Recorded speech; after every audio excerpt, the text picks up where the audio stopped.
Hi guys, ayan, tara samahan niyo ako magluto.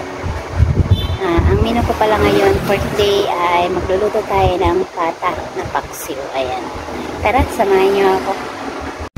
So ito pala guys yung ating menu for today. Ang ating pata na fried ko na rin siya, then nilaga ko na rin siya. So drainain ko lang siya, then igigisa natin. At ito yung ating mga ingredients. Ayan, may white sugar tayo dahil wala tayong brown sugar. So, may toyo tayo, then may suka. Yung suka nga pala natin guys, ay ito yung sukang tuba.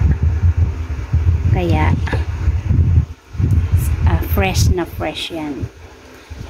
Organic. Ayan. At ito, meron tayong pamintang buo, durog, may bawang, and sibuyas din tayo. May nor cube din tayo guys, and meron tayong bulaklak ng saging, ayan, banana blossoms. Then ito may sili din tayong green and red. So depende sa inyo kung gusto nyo maanghang, pwede naman, at kung ayaw nyo naman, edi pwede rin hindi nyo lagyan ng sili. So ayan lang ang ating ingredients, napakasimple lang. At syempre pag magluluto tayo, lalagyan din natin ng tubig. So later na yan. Tara, samahan nyo na ako magluto tayo. So, ayan na nga, magigisa na tayo guys.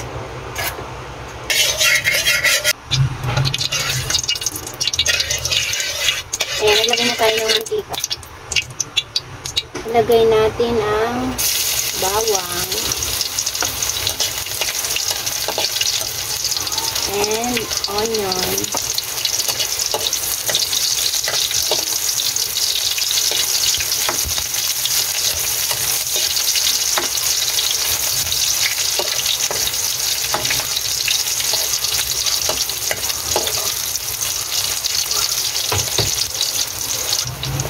Then, ilalagay pala natin na yung ating pata.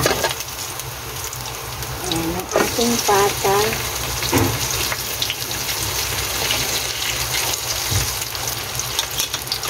Malalaki yung ating gayat.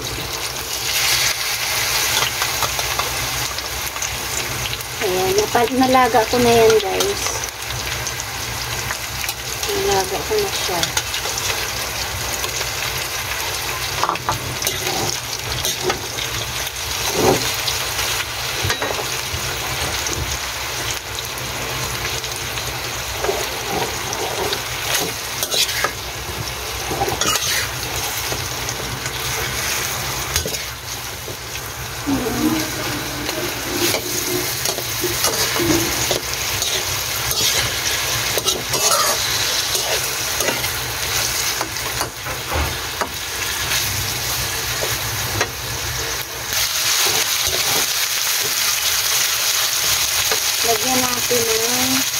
Lagyan natin ng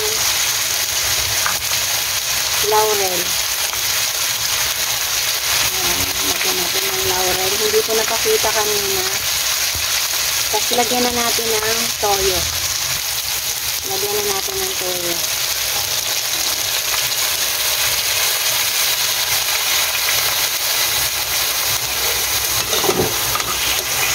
Ang bango na niya guys.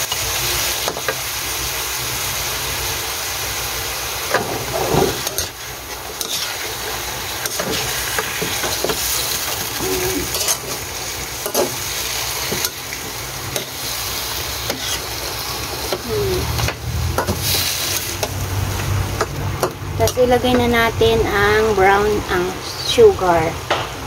Ilagay na natin ang sugar.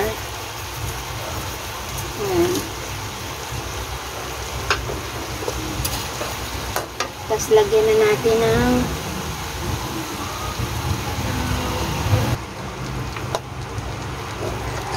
halo-haloin lang natin. Lagyan na natin siya ng suka.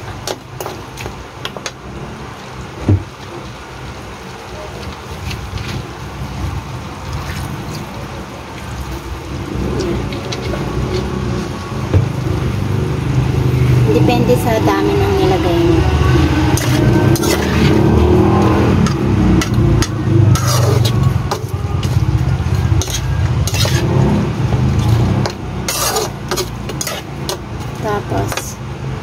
ilagay na natin ang ating banana blossoms.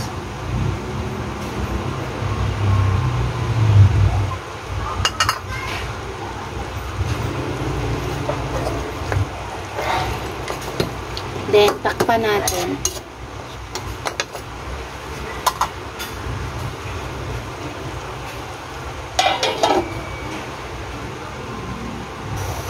Ayan, buksan na natin.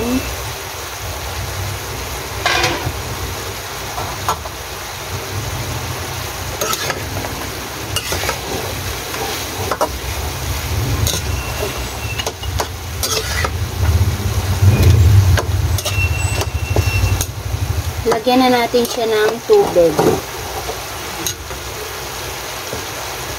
Yung tubig na ilalagay natin, yung pinaglagaan natin kanina. Ayan. Para may lasa pa rin.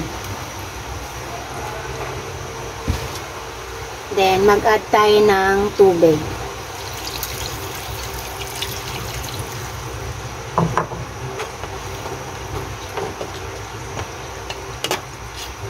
Yan, lagyan na natin ng paminta.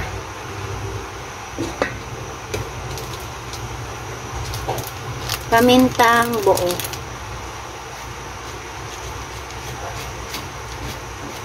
Ayan, pamintang buo. Ayan, buong paminta yung nilagay natin.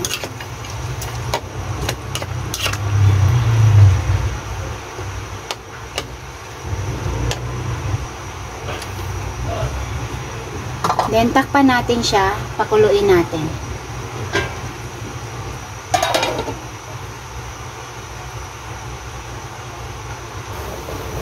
Ayan, tingnan natin. Ayan, kumulo na. Tikman natin at lagyan natin ng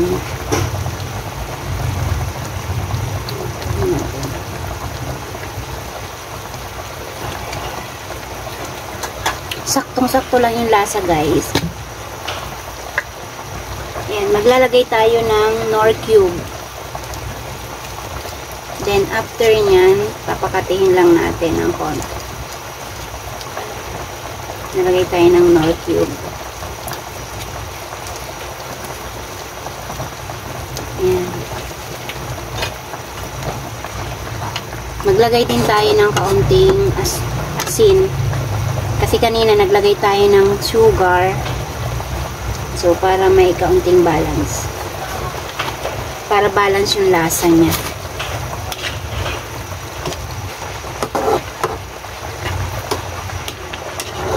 Ayan. Takpan uli natin, guys. Para kumati-kati yung sabaw niya. Ayan, buksan uli natin. Tingnan natin kung nainda na yung tubig. Ayan. Ayan, kumati na yung tubig.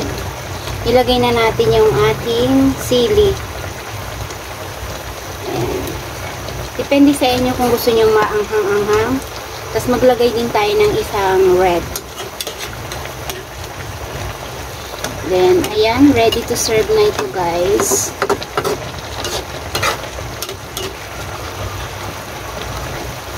Tikman ulit natin.